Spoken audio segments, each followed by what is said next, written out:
Good evening, I'm David Kramer with Alaska Weather. As always, please visit our website, weather.gov/Alaska. You can get any updates to your forecast or check out any watches, warnings, or advisories that we might have out for your area. You can also call our weather info line, 1-800-472-0391. Get any updates to the forecast through that means as well.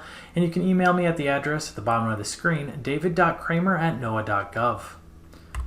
Starting off, I want to point out an outage that we will be having on October 21st, that is tomorrow. A NOAA weather radio outage, and that's specifically for the transmitters of Anchorage, Bethel, Dutch Harbor, Gulkana, Homer, Kenai, King Salmon, Kodiak, Sandpoint, Seward, Valdez, Wasilla, and Whittier, which is primarily the southern mainland and then out towards the Alaska Peninsula and Aleutian Islands areas. Again, that is going to be on October 21st, starting at 9 a.m. We are expecting that to be pretty brief, but it will be down for maintenance and equipment changes. Taking a look now at the advisories that we have out for the state, we have 3 winter weather advisories out. They are all for snow, and this is specifically for the northern side of the Alaska Range, where we've already had several inches of snow, including snow on the highways through the area. And we are expecting 3 more inches of snow, in addition to some of the areas that have seen several inches already. And that does include the Richardson Highway and areas, again, the northern side of the Alaska Range. And that is going to be in effect now until midnight tonight. All 3 of those advisories will expire at midnight tonight. Taking a look at some of the snowfall that we have already gotten, Eielson Visitors Center up to 12 inches. Delta Junction 2 inches, North Pole also 2 inches, Clear at 4 inches, Fairbanks 2.3, and Manly Hot Springs at 1 inch. And this was as of 9:15 a.m., so more snow would have fallen since then. These were early morning measurements. Taking a look now at our satellite imagery, we'll start off over mainland Alaska, where we can see some of the cloud cover out over the area, and with some of the underlying clouds you can see the northerly flow from that pushing that precipitation right into the northern side of the Alaska Range. But notice too how we have high pressure out over the west coast that's starting to push in and clear out some of those clouds out over the west coast and pushing in towards the interior portions of the state as well. Out west we have several lows by the western Aleutian Islands bringing some cloud cover and rain to the area, and then another system headed up towards the eastern Aleutian Islands from the North Pacific. Finally, out over the Gulf of Alaska, we can see a weaker low out of the northern portions of the Gulf with some showers headed towards the Panhandle area. As we look at our weather for the remainder of the day, we can see that low out over the northern Gulf and some of that rain pushing into areas of the Panhandle. As we get to higher elevations and a little bit further to the north, we will start to see that transition over to snow. Out over mainland Alaska and southwest, we have high pressure out over the area with extending ridging out over much of mainland. However, we do have some of that cloud cover underneath that ridging, bringing in the snow throughout the central and eastern portions of the interior, headed in towards the Alaska Range with that snow. Up along the Arctic coastline, eastern locations are going to see a snow and fog mix. Then we'll continue to see fog along the coastline down into the St. Lawrence Island area, where we'll start to see some rain there as well. Out west by the western Aleutians, low pressure is bringing rain to the western Aleutians, and we're going to see rain headed up towards the eastern Aleutians as well from the North Pacific, however not quite making it there for today. As we look into tonight, we can see that next system coming up, bringing some more warm air and rain to areas of the central and eastern Aleutians, as well as starting to make their way into the Alaska Peninsula. Out further to the west, we can see our older system bringing in some rain to the western Aleutian Islands, but the ridging out over mainland is holding up the system from progressing too rapidly to the north.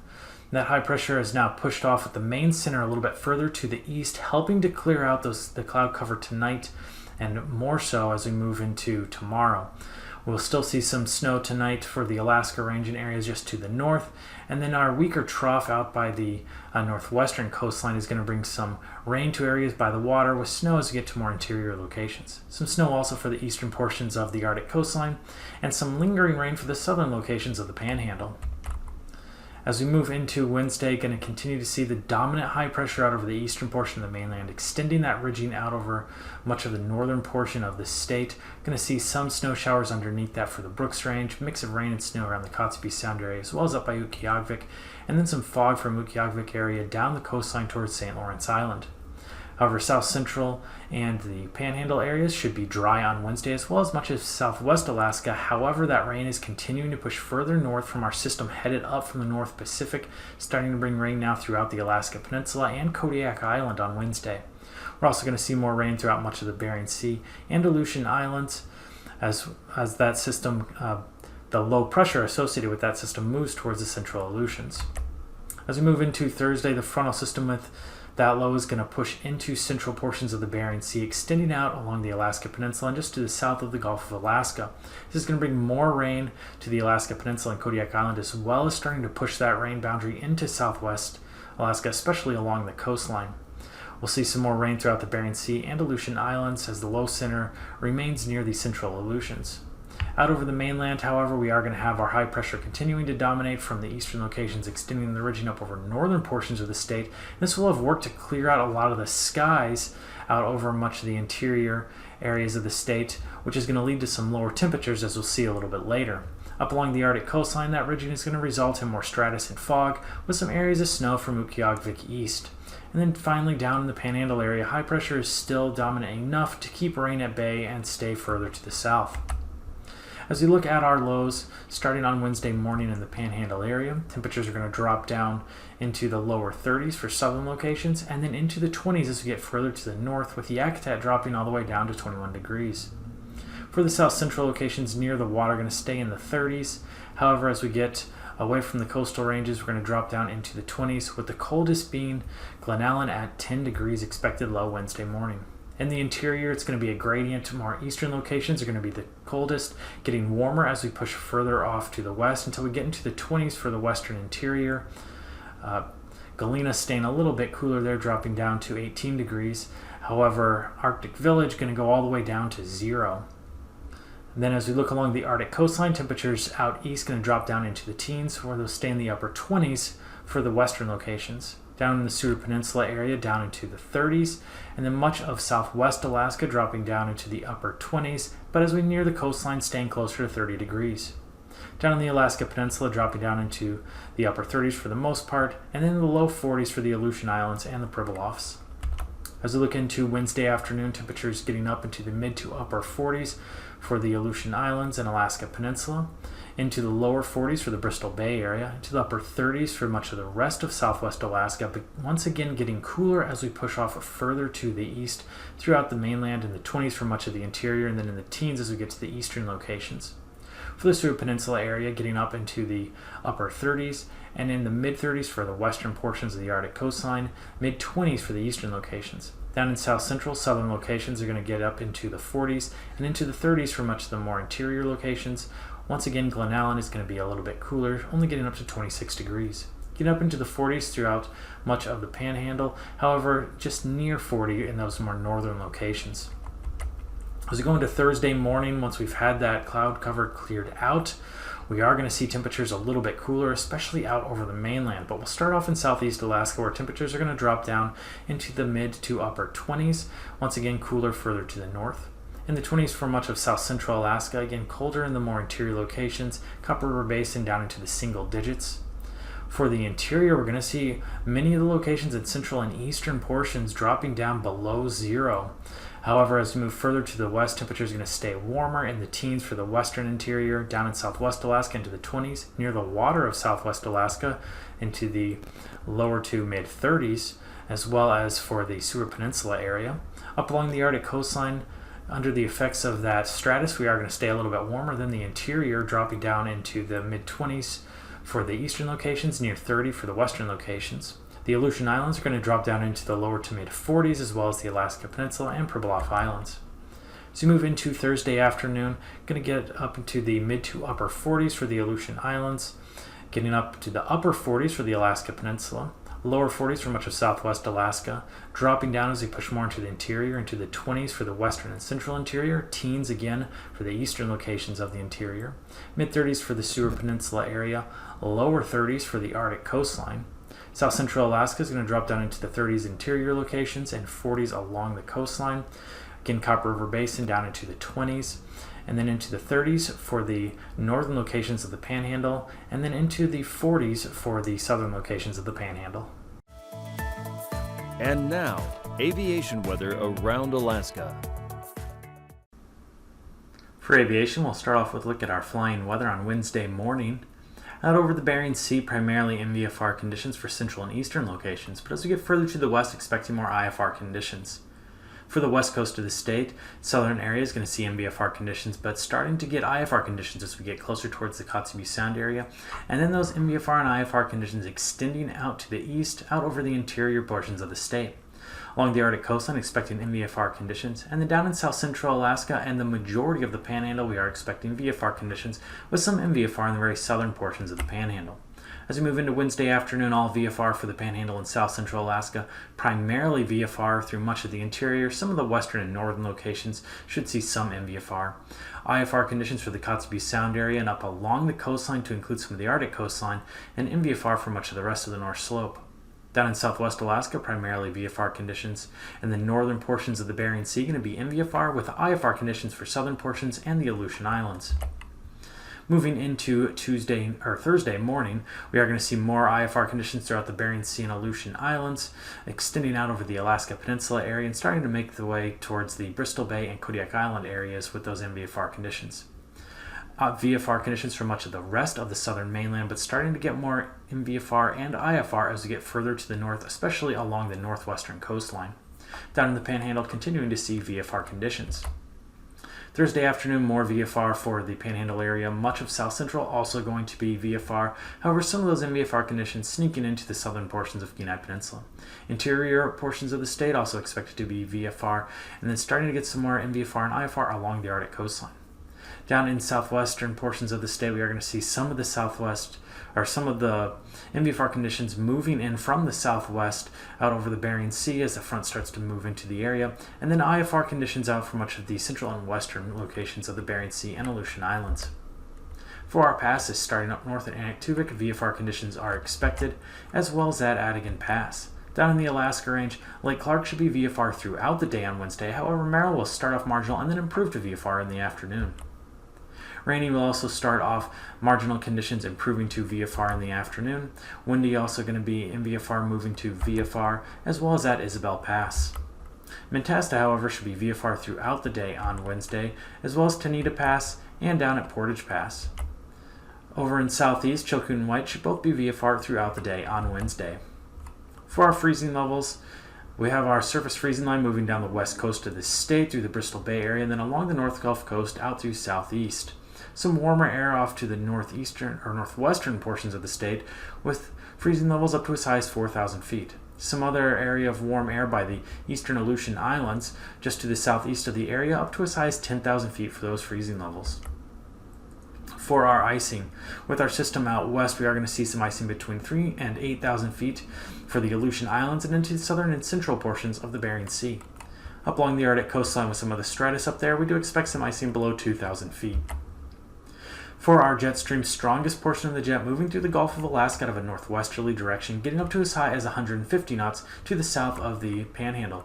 However, out over the Panhandle, we're going to drop down pretty significantly around 50 knots. A weaker branch of the jet moving through the central and western portions of the mainland part of the state, we are going to see that at 60 knots out of a northwesterly direction.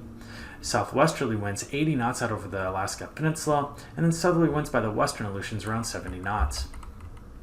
For 9,000 feet, we do have flow out over the Bering Sea up to as high as 50 knots by the Alaska Peninsula area out of a southeasterly direction. Southerly winds also around 50 knots by the western Aleutians. And then moving around our low pressure system coming in over the northern portions of the state around 30 knots out of the northwest, and northerly winds around 35 knots through south central Alaska.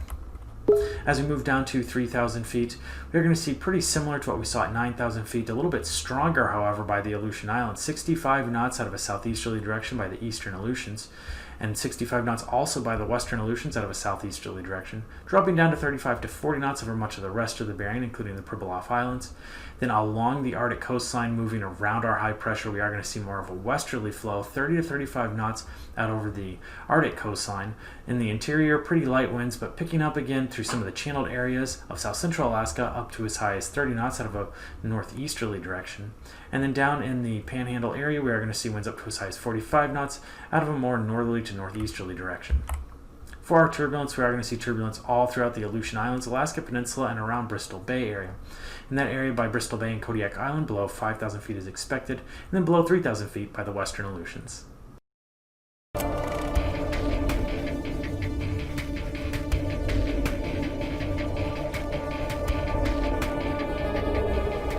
It used to be that you could only warn one person about a tornado after it had already blown down someone else's barn. Now, on average, we're able to issue a tornado warning 15 minutes before the tornado's even there, and that wouldn't be happening without Doppler radar. This NexRad system has reduced fatalities on the order of 45% due to tornadoes since its advent. We have a lot more information now about storms and being able to understand how they develop, how they produce severe weather, and how that information might be used to improve warnings for our National Weather Service partners.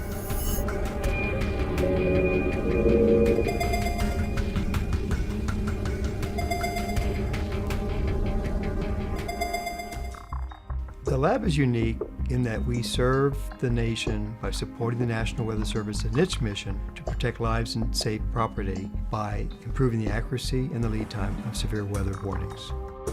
We have a legacy of radar research and converting existing technology from military to weather purposes. A recycled Doppler radar led to the development of NexRad, installed nationwide in the early 90s. It allowed forecasters to see storms like never before. Not only did we help bring that technology to the National Weather Service and to help protect lives and property, but we have continued to upgrade that technology, keep it relevant, and keep it state-of-the-art. Recently, a major upgrade was added. Dual polarization technology takes the radar from 2D to 3D. Forecasters now know more about what type of precipitation is falling, which is very helpful during winter storms, as well as how much rain is accumulating, resulting in better flash flood warnings. The radar can also detect and track tornadoes based on debris. Looking to the future, the National Severe Storms Lab is testing the capabilities of phased array radar. Originally used by the U.S. Navy, the antenna scans the skies electronically rather than mechanically, allowing the radar to focus on a storm. With current technology, we get a full picture or image of what is going on within a storm every 4 to 5 minutes. So it's more like a snapshot. Whereas with phased array radar, we get that picture of what's going on in the storm every minute. So it becomes more like watching a movie. So we can do adaptive, rapid scanning on the storms that matter most, being able to provide the information that's most relevant when and where it's happening. Another advantage of phased array radar is its multifunction capability, providing weather and air traffic information simultaneously. Number one, it is a system that promises to replace and expand upon the existing weather surveillance radars. Secondly, to replace aging air traffic surveillance radars. And number three, it offers a potential application to meet Department of Homeland Security and defense requirements for identifying and tracking non-cooperative aircraft. With the replacement of all these various radars with a single system, the American taxpayer could realize substantial savings in cost. You have a lot fewer radars to maintain, and the electronic capability of this also reduces maintenance costs because you do not have moving parts. Not too long ago, the ability to predict severe weather was thought to be impossible. During the past several decades, research conducted at the National Severe Storms Lab has developed life-saving tools like Doppler radar. We've progressed from no warning of threatening weather to about a 15-minute lead time, and current research promises to extend that much further. Our knowledge of severe storms and how they behave, and our use and ability to use the Doppler radar technology is in a lot of cases a direct result of that close working relationship, that research to operations component that we get between the National Severe Storms Laboratory and a forecast office. that history and understanding of how these data can be used by our users and doing the research to help advance the use of radar technology. Really, it's what we live for. It's in our lifeblood. It's in our history.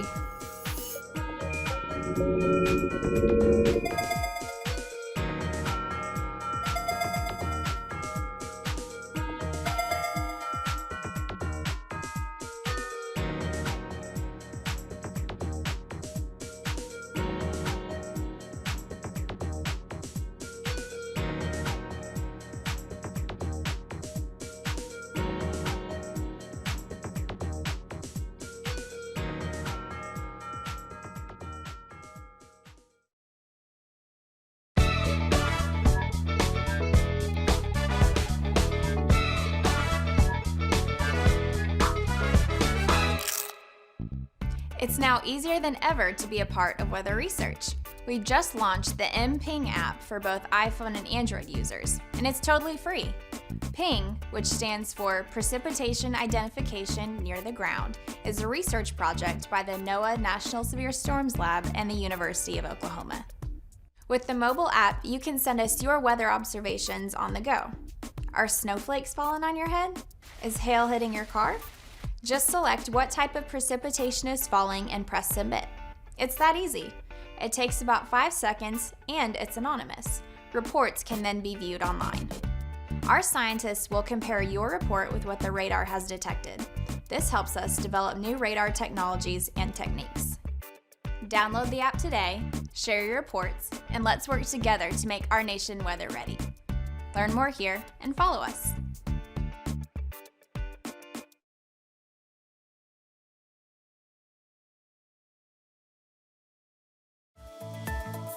And now, marine weather around Alaska. Welcome back to the marine section. We'll start off with a look at our ice edge. Out over the Chukchi Sea, we do have some new ice forming that is holding on in spite of the southerly winds coming up, trying to erode that ice. Out over the Beaufort Sea, we're almost completely ice covered. However, some of the southwesterly winds that we are expecting this week may hold off on that, allowing that ice to completely cover the Beaufort. Also want to point out that we have some ice forming in portions of the Norton Sound, specifically in the more northeastern locations of the Norton Sound. Taking a look at the marine forecast in southeast Alaska on Wednesday, northerly winds in the inside waters, 25 to 30 knots in the central and northern locations, 15 knots as we get further to the south. Out over the eastern Gulf, northerly winds 20 knots, becoming easterly 15 to 25 knots as we get into the northern locations of the Gulf. As we move into Thursday, inside water still seeing northerly winds, 15 knots in the central and southern locations, 25 knots up by Lynn Canal. Out over the eastern Gulf, easterly winds 20 to 25 knots, and easterly winds 20 knots in the northern Gulf. For Wednesday for south central Alaska, out over the Gulf waters, east to northeast winds 20 knots are expected, northerly winds 20 knots in Prince William Sound, northeasterly winds 20 to 25 knots in Cook Inlet, and down into the eastern or western locations of the Barren Islands. As we move into Thursday, in the Norton Sound area, northeasterly winds 20 to 25 knots expected. Easterly winds 35 knots around the Barren Islands area, with seas up to as high as 13 feet on both sides of the Barren Islands. Out over the northern Gulf, we're going to see winds drop down to 20 to 25 knots, still out of that easterly direction, and then northeast winds 10 knots in Prince William Sound. On Wednesday for the Alaska Peninsula and Kodiak Island area, primarily east and northeast winds throughout the area. Storm force winds of 50 knots on the Pacific side of the Alaska Peninsula, with seas up to as high as 22 feet also on the Pacific side, dropping down to 35 to 45 knots on the Bering side, and around Kodiak Island 25 to 30 knots. On Thursday, still going to see stronger winds dropping down a little bit south of the Alaska Peninsula down to 25 knots, getting up to as high as 45 knots south of Kodiak Island out of an easterly direction. Easterly winds 40 knots around Kodiak Island, and then storm force winds 50 knots out of an easterly direction in the Bristol Bay area, 45 knots as we move further to the west. Seas up to as high as 18 feet on the southern side of Kodiak Island. As we look out over the Aleutian Islands, east and northeast winds, 45 to 50 knots for the eastern Aleutians, 40 knots for the central Aleutians, and 40 to 45 knots out over the western Aleutians. Seas up to as high as 23 feet on the Pacific side of the eastern Aleutians. As we move into Thursday for the Aleutian Islands, Going to see a lot more southerly winds for the central and eastern Aleutians, 30 knots by the eastern Aleutians, 30 to 35 knots much of the central Aleutians. However, on the Pacific side of the central Aleutians, on the Bering side of the central Aleutians, 25 knots out of an easterly direction. North to northwest winds, 40 knots by the western Aleutians, seas up to as high as 24 feet by the western Aleutians. Down the west coast of the state, most locations are going to see easterly winds. Up north by St. Lawrence Island, it's going to be 20 knots, getting up to 30 to 35 knots. By Nunavik Island, St. Matthew Island, 30 knots, and the Pribilof Islands, 40 knots. In Norton Sound, however, we're going to see southerly winds, 15 knots. Seas up to as high as 15 feet, highest by the Pribilof Islands. For Thursday, going to see all areas with easterly winds, 30 to 35 knots for Norton Sound area out towards St. Lawrence Island, 40 to 50 knots around Nunavik Island, highest on the southern side, and then St. Matthew Island and the Pribilof Islands both at 40 knots. Along the Arctic coastline, west to southwest winds 20 knots, becoming 20 to 25 knots down the west coast of the state, and through the Bering Strait area, easterly winds 20 knots. On Thursday, along the Arctic coastline, westerly winds 25 knots expected, becoming southwesterly down the northwest coast, and then becoming easterly for the Kotzebue Sound area down through the Bering Strait, 20 to 35 knots, getting stronger as we move further to the south. For our recap of tonight's weather, high pressure is going to continue to dominate mainland Alaska. However, we will have some cloud cover underneath that high pressure, resulting in the winter weather advisories for snow on the northern side of the Alaska Range out until midnight tonight. An additional 3 inches expected.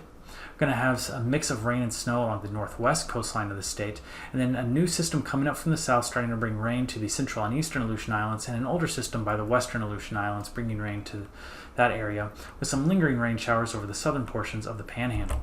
As we move into Wednesday, high pressure continuing to dominate, clearing out some of the interior and south central Alaska as well as the Panhandle. See some lingering rain and snow mix for the Kotzebue Sound area up through the Brooks Range and Arctic coastline, and then rain throughout the Bering Sea and Aleutian Islands as well as the Alaska Peninsula as that new system comes up from the south, also bringing rain to Kodiak Island. These forecasts are for planning purposes only. Call 1-800-WX-BRIEF for a formal pre-flight briefing. Always file a flight plan before you go flying. The U.S. Coast Guard Auxiliary urges you to leave a float plan with a friend or the harbor master before you go boating.